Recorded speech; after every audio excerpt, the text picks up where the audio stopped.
See, that comes, that's loose. I gotta fix, oh, it's really loose. My bad. It's really loose. It might even be broken, it's so loose. Maybe it's stripped. Oh boy. I'm turning it and it's not tightening it up. Okay. Anyway, happy Tuesday, boys and girls. I should start over, huh? Should I?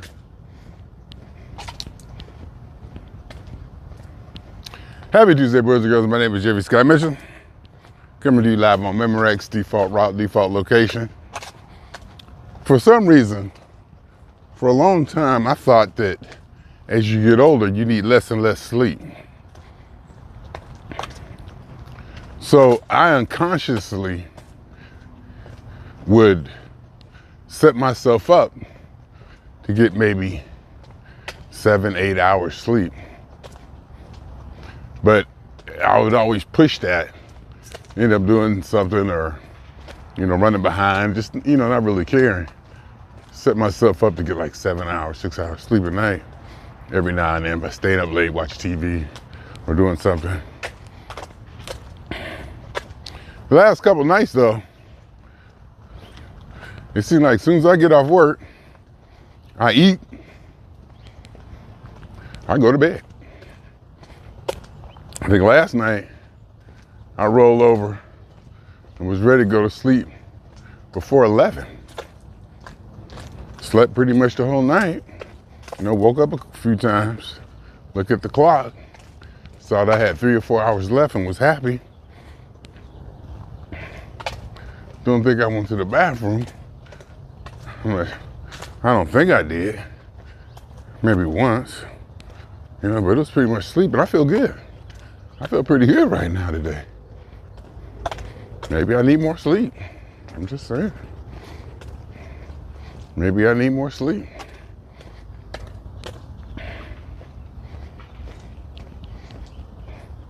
Just a interesting tidbit that I stumbled upon this morning. Beautiful day, as you can see. Beautiful, beautiful day, as you can see. And it makes it, I don't know how to put it or how to call it, but it's nice when it's nice. You know what I mean? It's nice when it's nice. Now here come these people. And look where he at. It's the walking lane. You don't see me. You don't see me walking down here.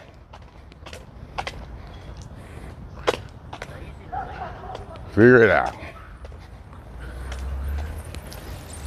Well, they did better than the mole cats. Get out of the walking lane. Get off my lawn.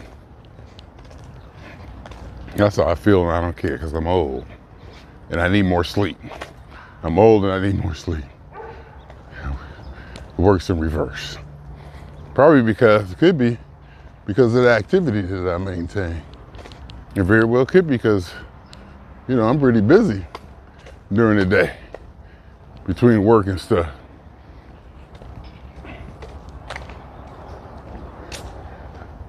So you never know. I could be putting in more work than I realize. And that could be it. And my body needs rest and sleep. So that very well could be what's going on.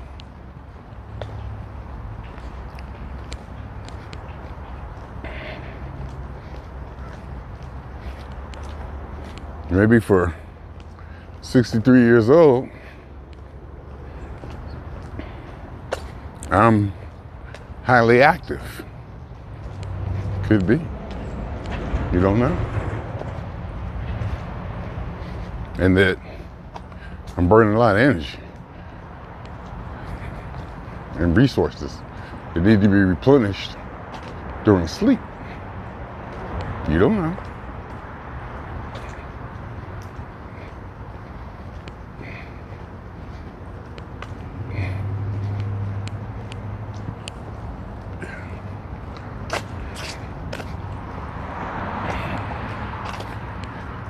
Or you might be a licensed physician or have like master's degrees in sleepology of elderly. Am I elderly? Am I elderly?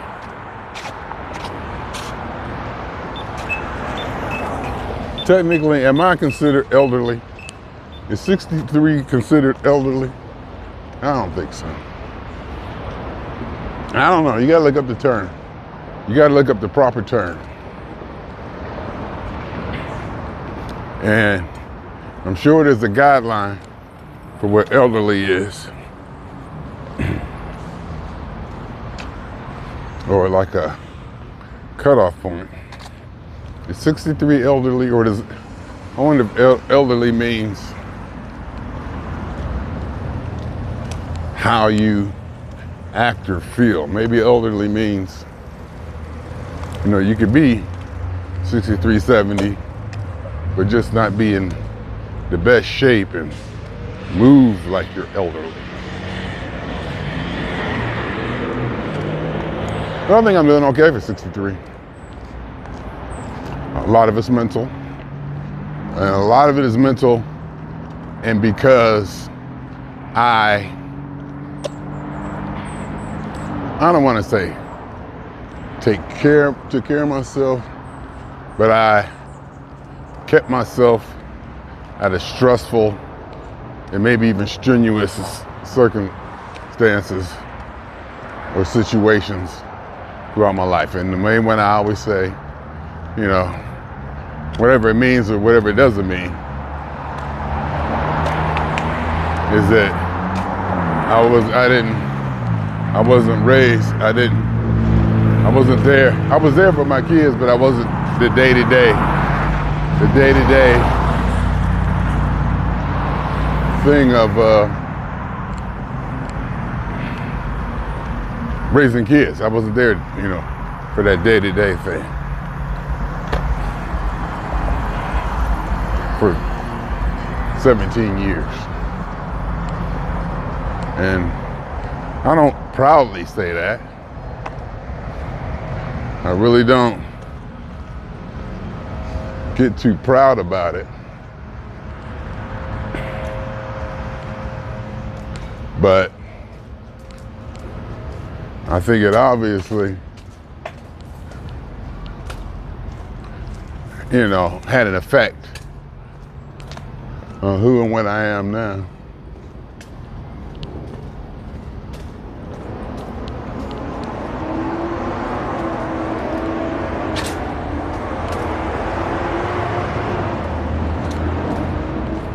It shapes you, I think. It shapes you, and it shapes you mentally and psychologically. And I think after so many years of living that way, you don't necessarily snap out of it.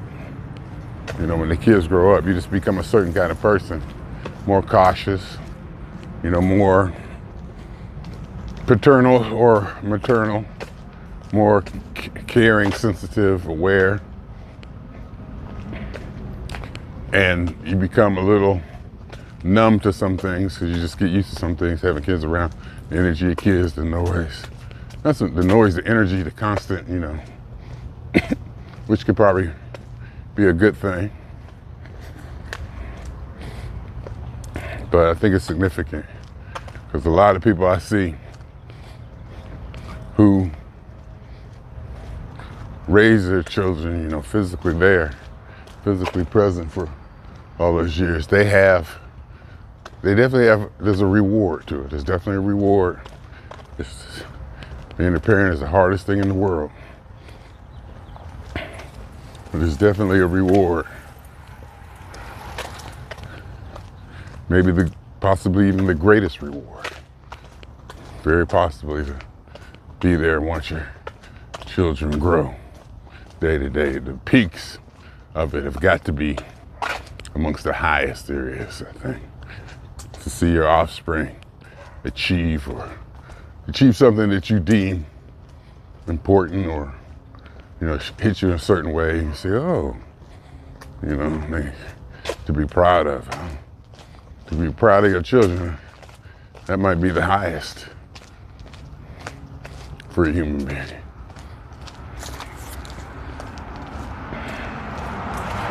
But I also think that it's not the easiest thing to do, at least, you know, from my standpoint, because you got the bar set so high. You got the bar set so high that, okay, you did that, that's what's next. Keep going, you want. Well, I always look at it Tom Brady style. How can we get better? All right, we did that. How can we get better? All right, we did that. Keep going. We ain't done yet. What you doing? You did that? Great. But, and so, a lot of times I would say, I think my kids could never live up to my expectations. It's impossible because they're set so high. And with that, with your expectation, that may be because I'm not there. I wasn't there day to day. You know, every day they came from school, every day they went to school. You know, to go through all that quote unquote routine growing up. You know, I was involved. I paid money. Yeah, you know, Terry wasn't afraid to call me if something went down or she needed something. You know, I still have responsibilities.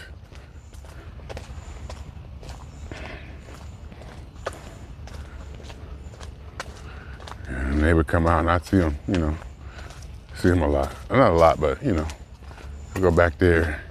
They come out to California. They would come out to California every year, stay a few weeks, whatever.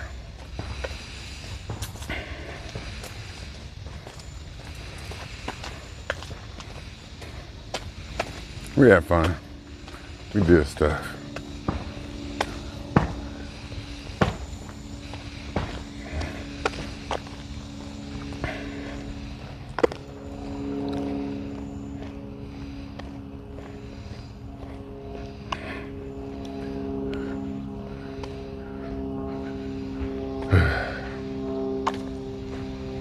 How did I go down that road? How did I go down that road?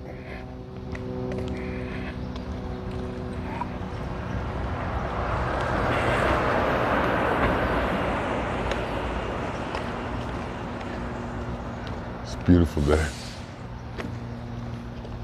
Beautiful, beautiful day. Did I say I was 195.6 today or 195.4, something like that? When I woke up on a Tuesday, which is not bad considering the calories and the quality of the calories I've been ingesting lately. But I got back on my solids last night. I got back on my solids. I got to use air quotes on salad. Just because there's lettuce in it, don't mean it's a salad. I put some stuff in it. I put some stuff. Polish sausage, olives, cheese, mushrooms. I should say cheese twice. And a lot of dressing. And eat that with potato chips. Oh my God. And my drink. And since I went shopping, you know what? Well, let me just finish this up. Since I went shopping, I got some freeze pops. I don't know if y'all still call them freeze pops, but you know, like frozen popsicle sticks. Not even popsicle sticks. Frozen popsicle stuff in a plastic thing, you know. I got those, so I had a couple of those for bed after I ate my salad. You know, just kind of enjoyed the rest of a couple hours in the evening before I went to sleep. Forgot what I was gonna say. Oh, I got freeze pops and I went shopping. I had to go grocery shopping the other day. I didn't know what I wanted to eat or something. No, that was the other day because I went to In-N-Out. I just felt lazy. I didn't feel like doing nothing this whole weekend, so I had to force myself to get up and go out and do something.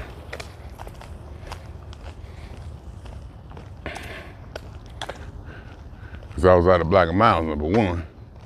So you know, that had to go down. And then I said, you know, I need Listerine. I need mouthwash. I need this, I need that. Let me go to Walmart. I ended up going to like 4 places. I went to Walmart to get groceries and Listerine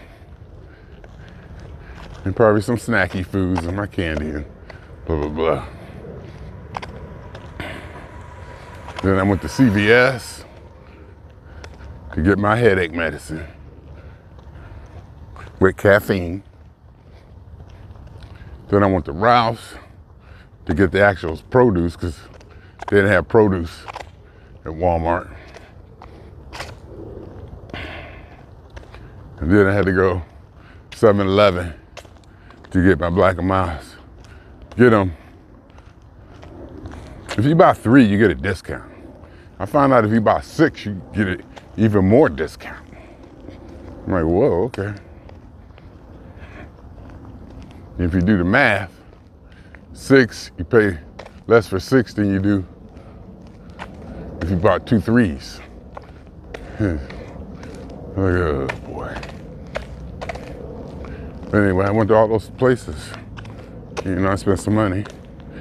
Not a lot, but you know, maybe close to a couple hundred. But I needed groceries. I've been traveling and in between and, you know, like right there and right there.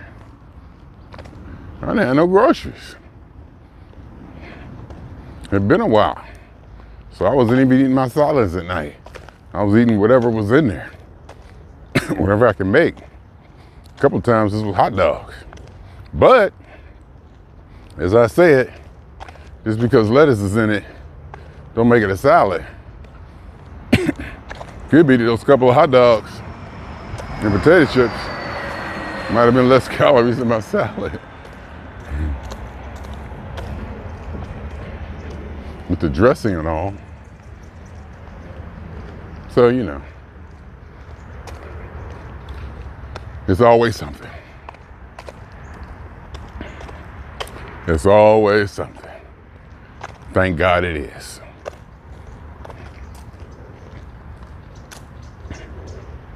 I don't want to go down that road. I don't want to say that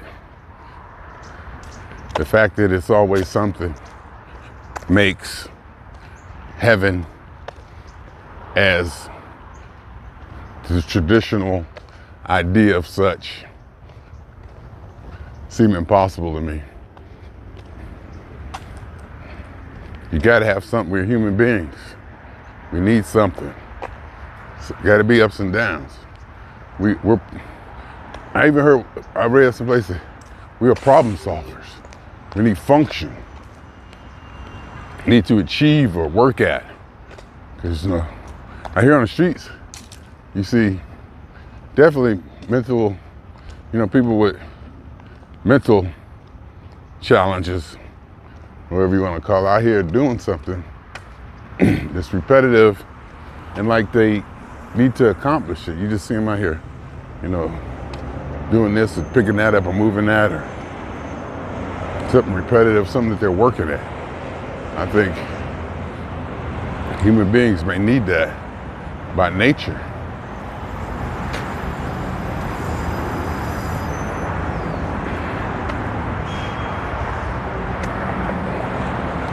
Maybe built in us.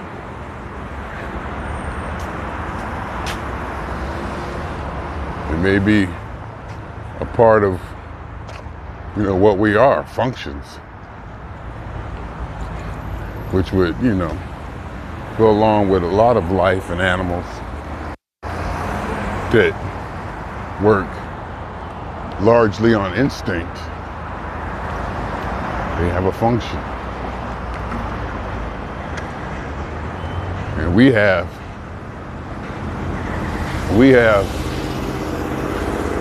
conscious awareness so we can actually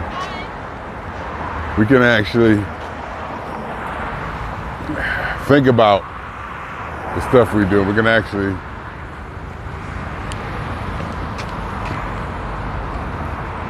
contemplate and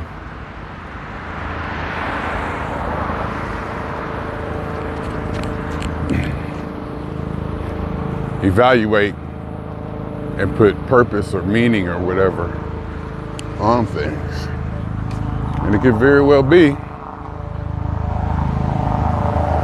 at least in this sun-earth ecosystem in which we live, we created reason and meaning. Instinctive animals don't need meaning. We created it. What if it could be possible, though I don't think really likely, that we created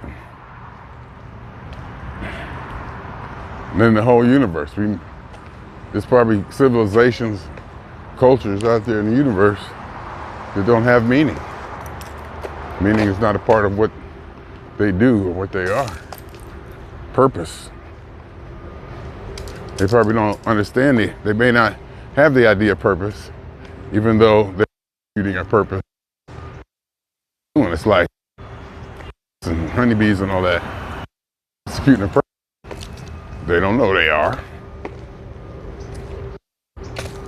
They just doing it.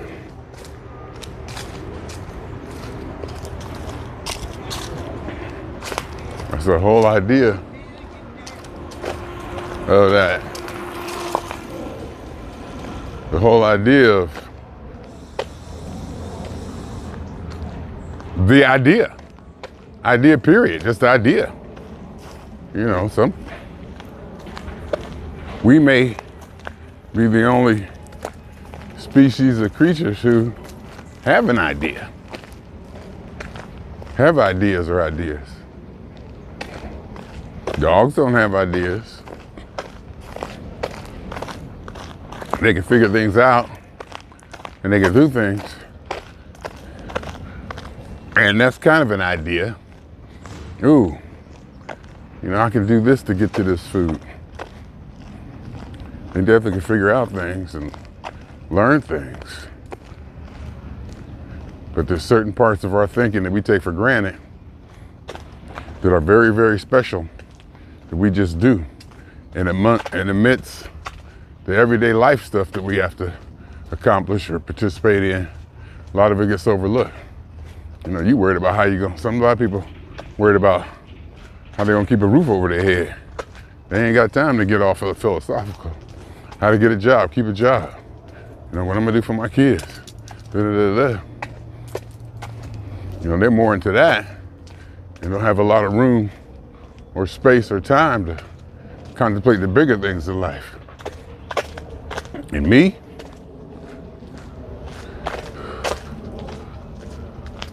that's what I most like to do, well, other than funk. That's my spiritual energy. My spiritual energy, funk, live concerts. And I was thinking, I don't want to go see nobody but people. I don't want to go see nobody but people. Be at the LA Maggots, Clones of Funk, George Clinton Prophet Funkadelic, whoever. And I got some folks around me that play the music. Oh, you know what I was thinking too? You know what I came up with the other day? And it's kind of a bold statement.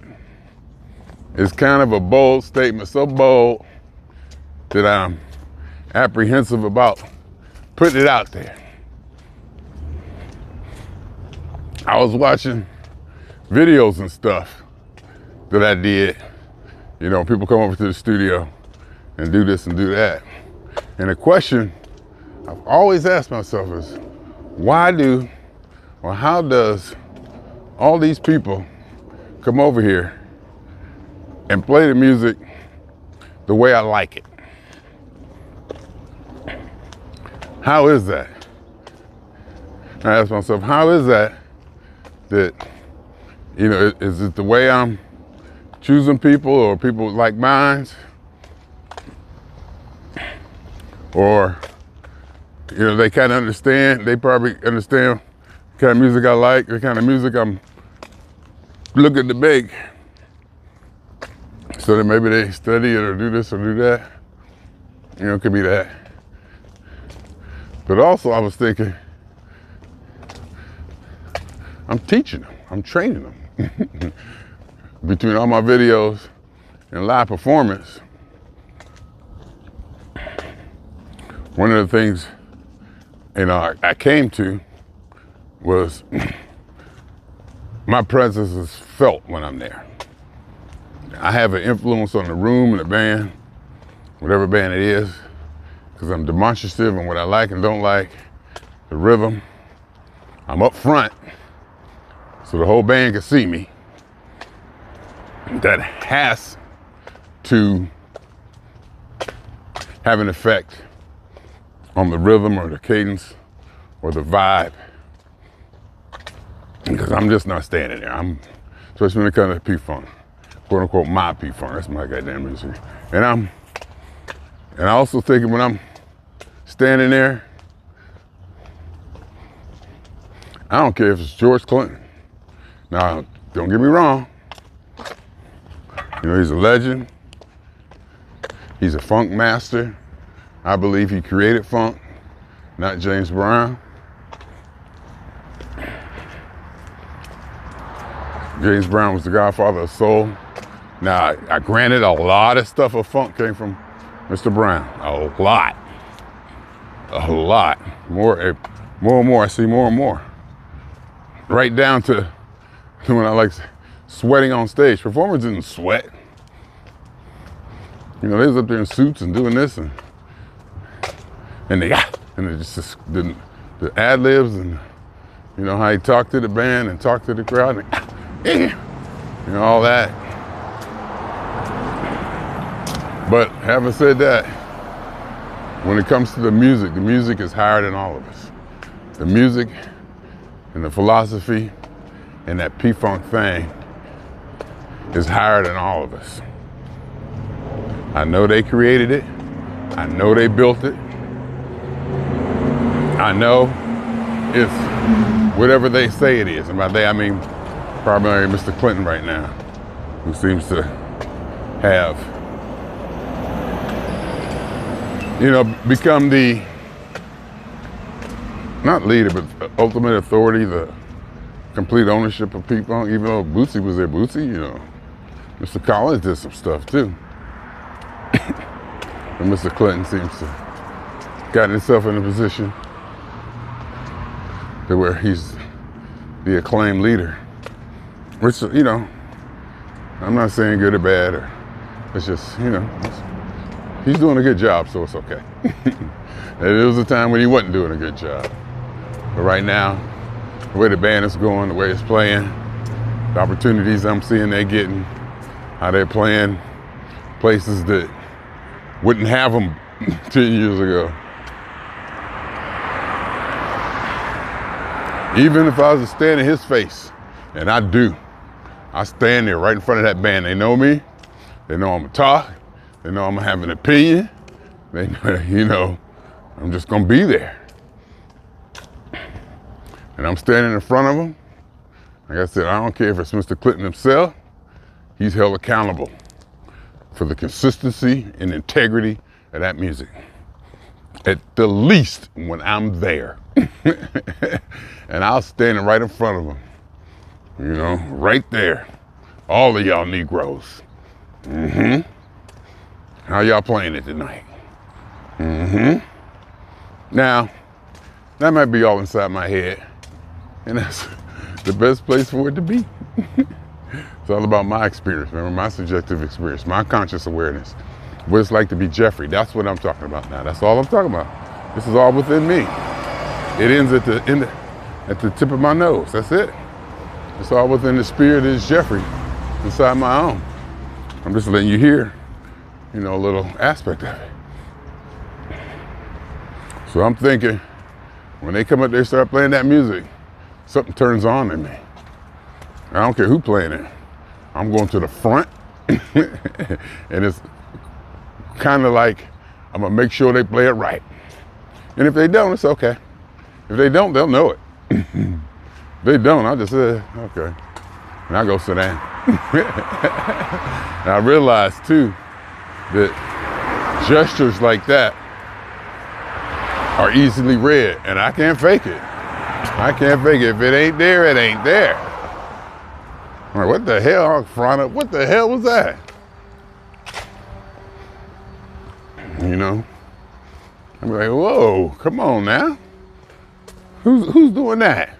Stop. That ain't how it go.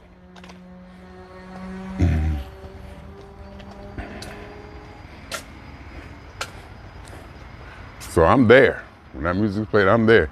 It's been so many years. I've seen Mr. Clinton, George Clinton, Department of Funkadelic over 200 times all over the world. I know the music. I've studied it for 50 years now. And I probably could study even more. Yeah, I probably could definitely get deeper into some stuff. And how the story of Sir Nose goes is one, through Glory Halla Stupid, through Funkadelic, Glory Halla Stupid, and then eventually Triumphulation, Hold the Beauty Fair. Because I still don't quite understand Glory Halla Stupid and Mr. Pain coming out of the egg. It fucked me up. It did. It really did. Warren, Ohio, huh? It really did. Cause he was messing with the stage, messing with the phone. He's messing with the music. Maybe it was like literally the second time I seen Parliament Funkadelic, and I had been riding the train for a few years. And the second time I actually was there, and they was like 20 feet away from me at Packard Music Hall. And Mr. Payne out there messing up the speakers, doing this and grabbing people and doing all that.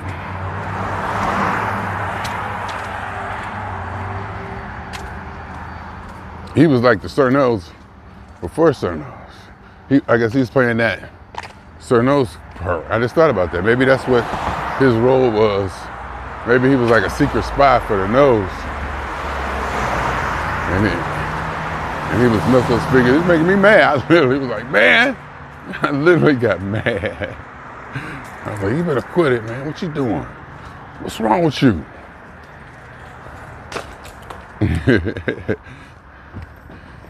Next thing you know, he came out the egg.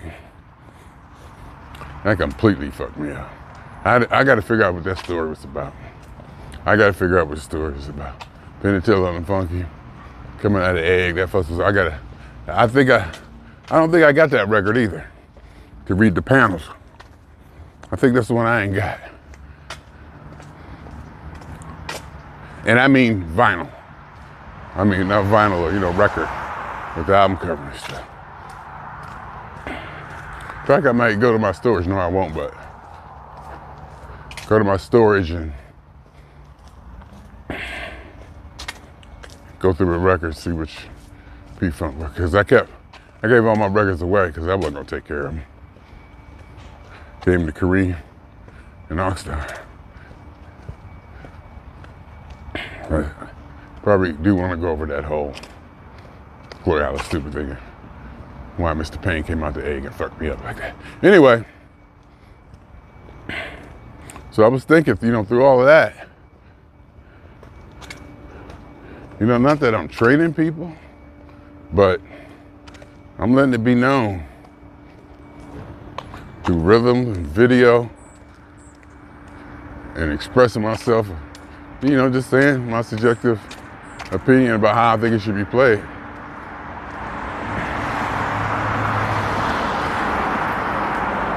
Seems to have caught on. Because I'm like, how can all of these people, almost all across the country, or different places, are playing it the way I like it? And then I was looking at the LA maggots. I think they all been over my house. I had sessions with all of them. Mark Lee, guy I work with at the IRS of all places, came over. Remember when I first met him, he said, yeah, I got a keyboard. But I guess a spark, he plugged it in to make sparks or something. And he hadn't cut it on in 2 years. And I went over his house. I said, you ain't plugged it in? You ain't tried it in 2 years? He said, no, because it's spark. I'm like, oh, Lord. So plug that damn thing in. We plugged it in. It worked, it played. He was like astonished. And so he started playing it. And then over time, because I went over his house, and over time, we learned how to, I was learning how to record too. It was back then, I was still learning how to really record and how to hook us up and do that. I was still learning. And that was when I was recording the analog output. I would plug a earphone jack into the back of his keyboard and have it and record that. So I had like a wave file, creating wave files, until I realized on the back of that thing was a USB port that output MIDI signals. And I hooked that up to my computer. And I already had the Halion sample library with voices and this and that. So I had studio quality, top notch samples and sounds and voices. Better than the keyboard itself. So I could just plug in the sound I wanted him to have, or he wanted, and we get top quality, sound out of that. So his keyboard was just the mechanical device, and the sounds would be played on the computer, and the MIDI files can be moved and adjusted. Analog, not so much. MIDI files can be moved, adjusted. I could change voices. Oh my God, I remember all of that. Because a lot of the recordings I got, it's analog. Of actually recording. See, one big long wave file. And I learned how to chop that up. But him coming over, now him for sure I know, I always learned, or I guess learned how to play the style I like. Because he definitely, he wasn't shy about saying, that's what you want, that's how you want it. And I guess if you think about it, if I'm a producer, any producer, or I'm the creator of the music, the musician's job is to come in and do that. Give the person who quote unquote hired them what they want. The person who hired them what they want. And they gotta learn how to do that. That's part of being a job. And you get a job, say, well, I hired so-and-so because he came in here and he gave me exactly what I wanted.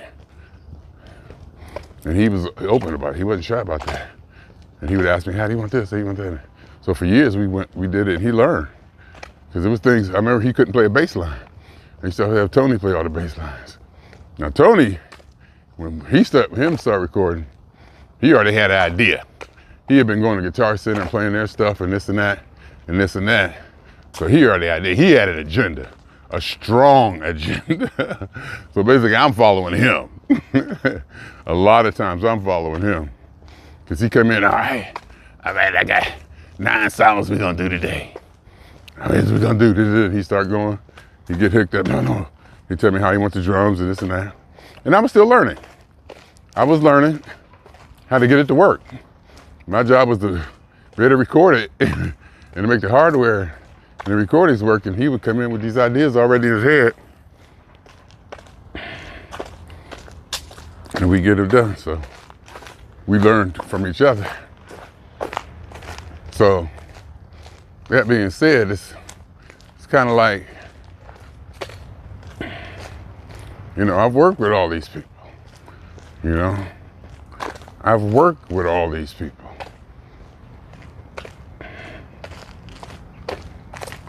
And so they know me, and they know how I like, especially if you're in my room, in the studio, the Jeffery TV. I very, very, very much let the room know or express how I feel about what's going on. When it hits, you know, I let everybody know, that's it. I don't actually say that, but my body language, like Mello said, when the music gets good, you put your hands over your head. Somebody else said that too. I think Jackie Karen said something like that. So when the music is good, he said, you know when the music is good, he puts his hand over his head. I like raise my hand. So I was just, the whole thing to be said was, I was just wondering about my influence on the way P-Funk music is played.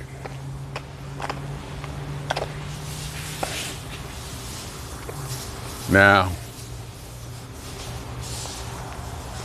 I'm just thinking, in my mind, as far as Georgetown Department of Funkadelic go, it's Lodge Curry. I think he, quote unquote, mostly influenced the music there because the bass and the drums is overwhelmingly, you know, what you hear. His bass is what you hear over everything. Sometimes I've even heard some people say it's too much. Some it was too loud. And there was a time where it definitely was too loud. And I also realized that if he was to mess up, the whole room would know it. And he, quote unquote, kind of didn't mess up. Whatever, you know, mess up me. If he was to miss a beat or get off or something, the whole room would know it. That's how prominent his bass line was. And that sound of his bass, to me, felt like it determined a lot of what the music was and is. That sound. And I like that sound. You know? I like that sound. Maybe it's the Curious setting it, and I like his sound, and I'm promoting that. Maybe I'm promoting what he likes. Actually, it's what I like, because I like it just because, you know, it's still what I like, but I might not be the originator, so to speak. I mean, I'm not the originator, that goes without being said. But, you know, in the discussion of all this, sometimes you can't find the right words. You just want to get the idea out and find the correct way to say it later.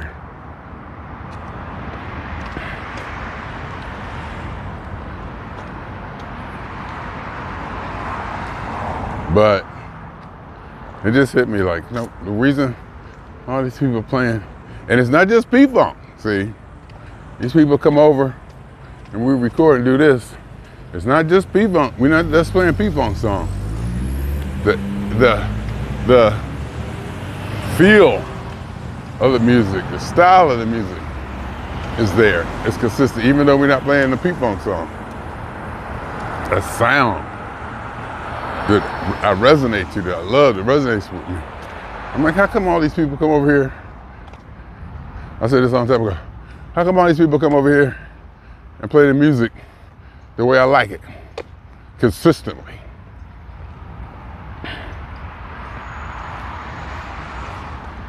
And I was, you know, I had a little buzz, so I was thinking, yeah, maybe it's my influence on the genre of P-Funk, not just funk. You know, it could be me. Just put it out there. It could be me. It doesn't have to be me. But it's real how I feel about the music and, you know, how I think it should sound. And I'm definitely implementing it in the music I make and do.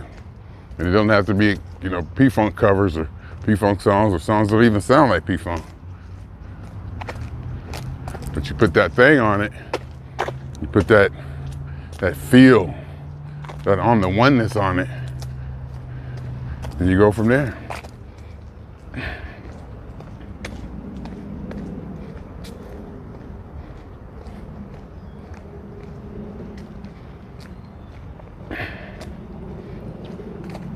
So that was fun to have.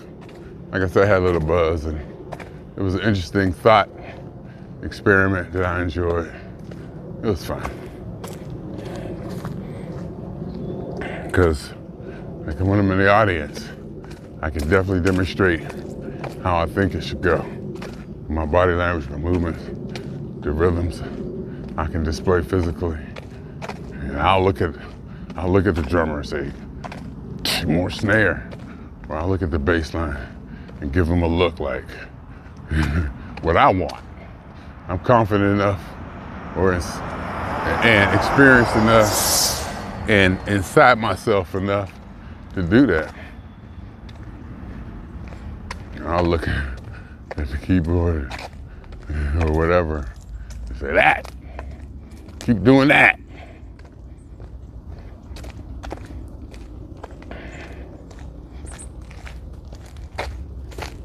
So I had a fun moment. Thinking it was me. And loving myself. And the conscious awareness I was talking about earlier. What it is to be Jeffery Mitchell.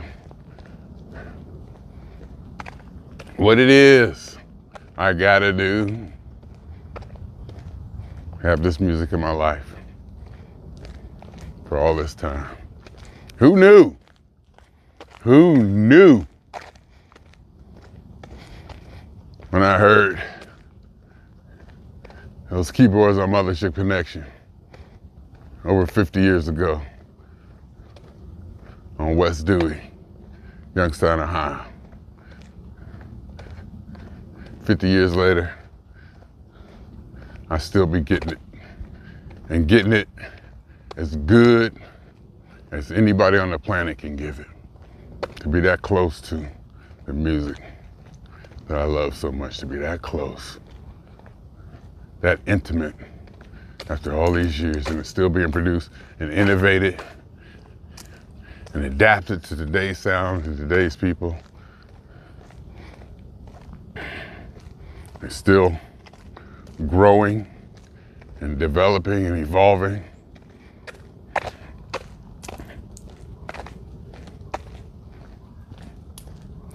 To be there. To be P-Funk 1. I got that because of the license plate. I wanted to get P-Funk, but P-Funk was taken. So I had to get P-Funk 1. Next thing you know, I'm P-Funk 1.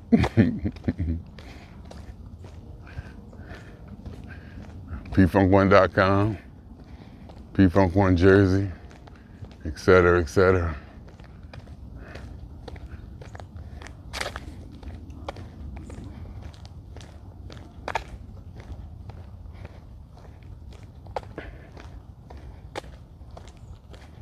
Yeah. I feel good. I think I'm gonna have to keep getting more and more sleep.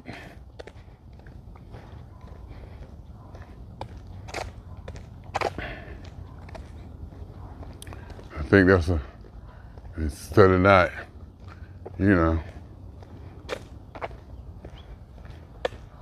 getting less sleep, push myself towards getting more sleep.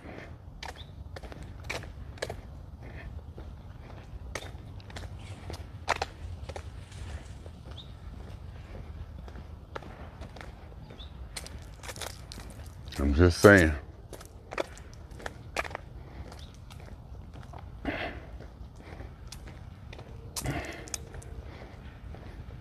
Beautiful day, I feel good. And I keep thinking if I feel good because I got extra sleep. I wonder, could it be because I got sleep?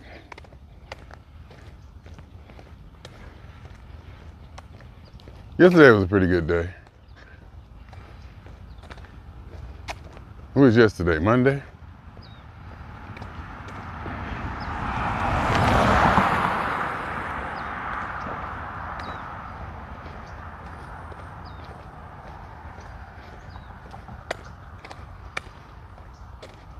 I think it was. Today's Tuesday. Going to the office tomorrow, Wednesday.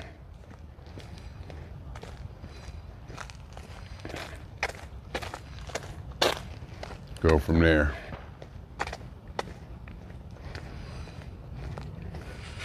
Thursday, Friday. Then another weekend. Need to go see my mother eventually.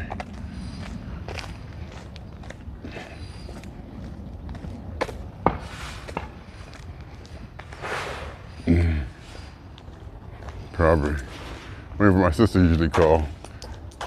And I go out. I may be a bit disruptive when I go out there. Because they got a rhythm and a way they do things.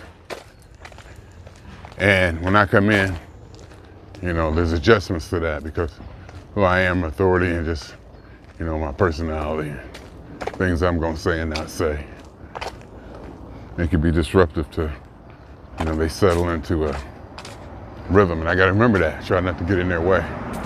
Because I definitely don't want to come in there taking over and being looked upon to be that guy or to be there. I'm cool. I'm cool. But the thing is, I could very easily stay my ass home and chill.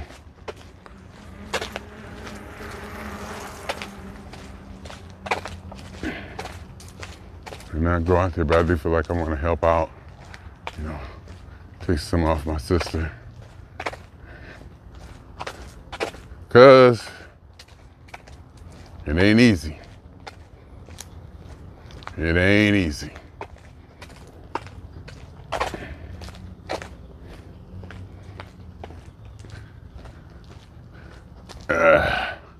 And I think a lot of it has to do with personality.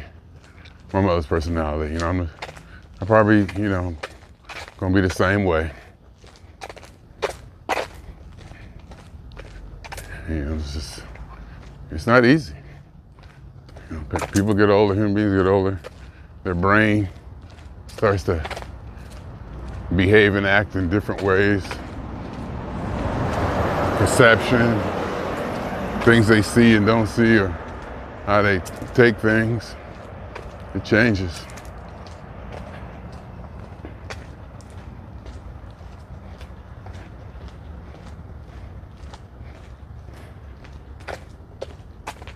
With age.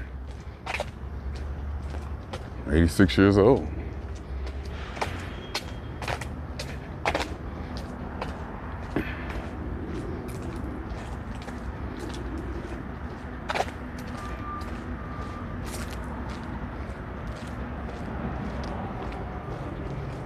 Medications and stuff that affect them, affect their mind and body, all of that.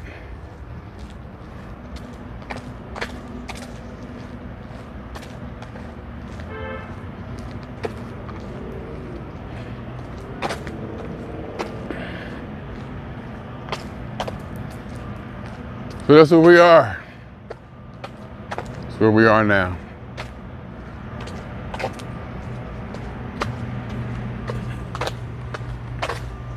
Reason I got it facing this way because of the glare. See, now I'm gonna turn it around. I got it up close and stuff. See, you have to look at that white and see if the glare in the back, all the backlight, etc. Anyway, swinging on y'all. 2 times. For me, for the funk. And for every elementary particle that has ever existed in any atom. And this, or any universe there ever was, is, or will be. The totality of it all, a theory of universe. Hypothesis of all as one. My name is Jeffery.